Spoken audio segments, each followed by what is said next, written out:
Meldrum, Northern Ohio Chevelle Club, Meldrum's Monster Garage, and we are looking at Phil Wojnarowski's beautiful 1970 Chevelle. There he is, and he found this Chevelle in PA just recently, and the guys are going crazy. It's over here in the vintage certification program, so they'll be checking this thing out for originality, and this car is a true survivor. Oh my gosh, we were just looking at all the different things in the trunk, and now the guys I just popped the hood on it to check that out. It's a 350 horse 396 car, and you know, this you know, for vintage certification, it's really just what did you do to maintain the car so it's still drivable. This car only has a little over 2,000 miles. It truly is a timepiece, and the paint is, well, it is what it is. Phil did his best, and he's still shining on it. But let me show you the engine compartment. I mean, it's got things like you know, for this press stone stuff to flush it out and whatnot. But wow, I mean, this is just awesome. I just did a water pump last week. You can't even tell it took off. Very, very cool, and it's a very nice car. But you'll notice that you're going to see specks in the paint. You're going to see chips. I mean, it's not perfect. And let me take you over here to the trunk. People always talk about how these stripes should be put back on the cars, and here's a car that hasn't been touched. And if you notice, the stripes don't even line up from the factory. Look at that. Look how far they are off. Now, they are about the same size. Sometimes you see different sizes from side to side, but they are pretty symmetrical. And look at the overspray here. So I know you guys like to look at that. All right. And look at all that overspray. Of course, the original stickers there, you know, they never got those straight. Look how crooked they are. All right. And if Phil had his flashlight up here, you actually can see the springs back there. The panel's not covering them up. And then it's got the original spare tire here. Never been on the car. So that's really cool. See that gray.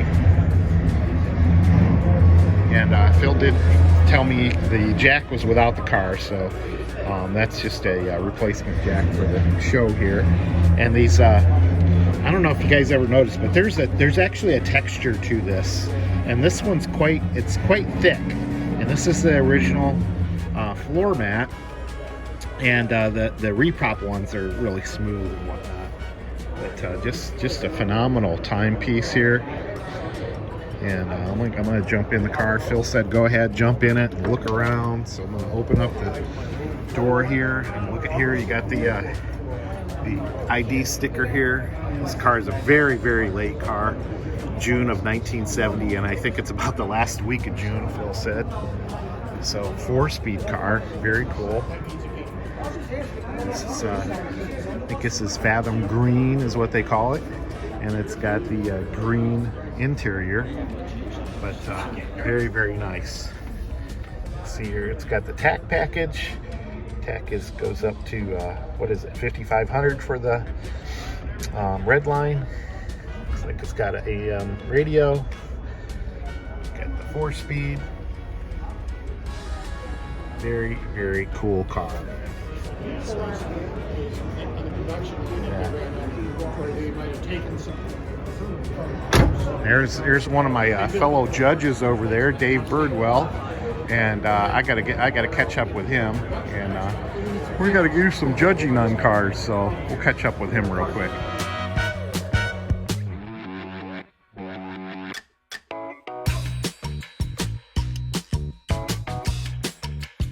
All right, this is another beautiful 1967 Chevelle owned by Bill Wente.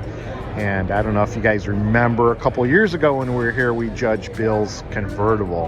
And that was just a fantastic car. And this is the example he brought this year, and it is in vintage certification. I think they've already started the judging on this car.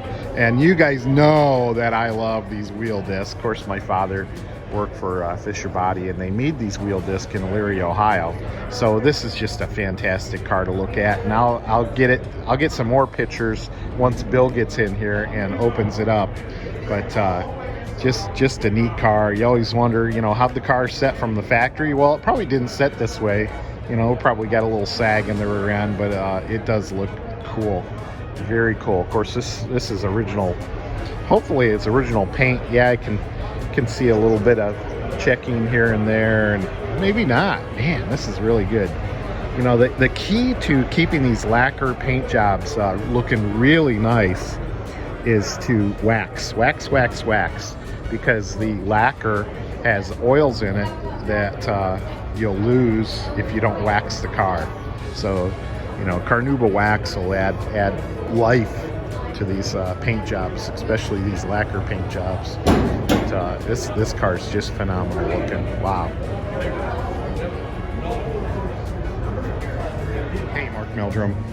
Meldrum's Monster Garage, and we're looking at cars in the vintage certification area, and we're looking at a 1970 Chevelle that was built in January in Canada. So it may look a little bit different than most of these cars you see. And this is the original owner, Mike, and his wife Rachel, and they've been walking me around. Rachel's been walking me around the car and showing me a lot of the original documentation on this car, and it is just phenomenal. I'm gonna stop for a second. It's getting a little noisy. It got kind of noisy, so I had to cut off the video for a while. But this is the original paint car. Mike owned the car, but it was in his mom's name because he was just too young to get insurance and all that stuff. You know how that would be expensive back in 1970. But you can see that it's got some different stickers you'll see on the limited slip differential, and the jacking instructions are just a tad different in Canada than what you'd see in the US. And once again, looking down on an original floor mat here for the trunk, and it's got a nice texture to it. Of course, the original tire there. And all you guys know that Mark loves white walls on Chevelles, because that's the way a lot of these cars came back in the day. So look at these white walls on this. Same as my brother's 1970 SS 396 convertible had when it rolled off the assembly line. So we've been talking to Rachel and whatnot. It's just a great car. It's never been painted. I had Rick Nelson over here was looking at it a few seconds ago, and we were talking about different things we see in the engine compartment. Of course, we got plastic inner fender wells, and they are marked.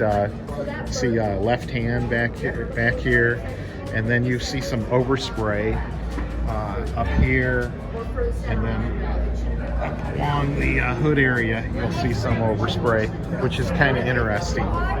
So just cool stuff. So We have a DTO judge.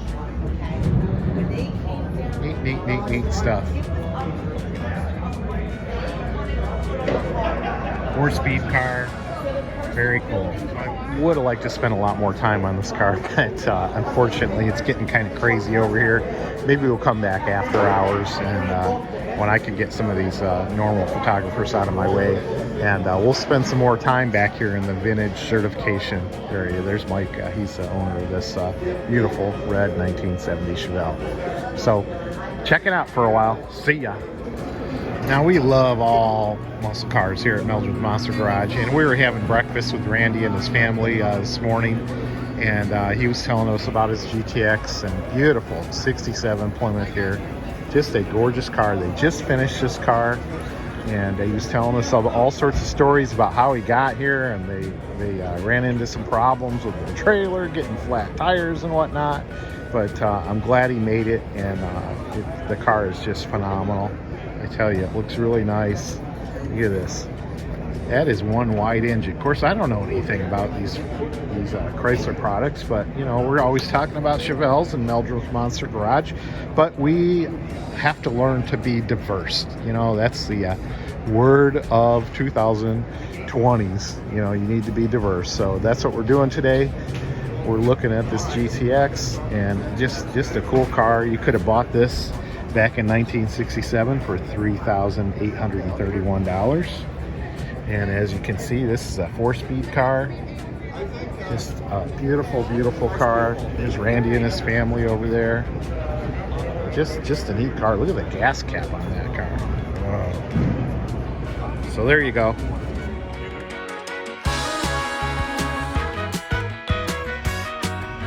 So they got the car up on the lift now, and I'll add this to the video I had of when it was on the ground, so you could see this under the car, and just a real treat to be able to see the underneath of the car and what it looks like.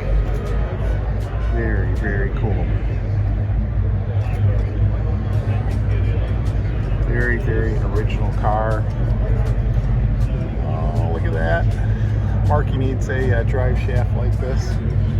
You should just steal it out of this car while it's up on the stand here. Very cool. Spiral shocks. Got the sway bar back here. Very, very cool. We were talking about how the exhaust is, it's kind of probably sagging or stretched or whatnot, but very cool.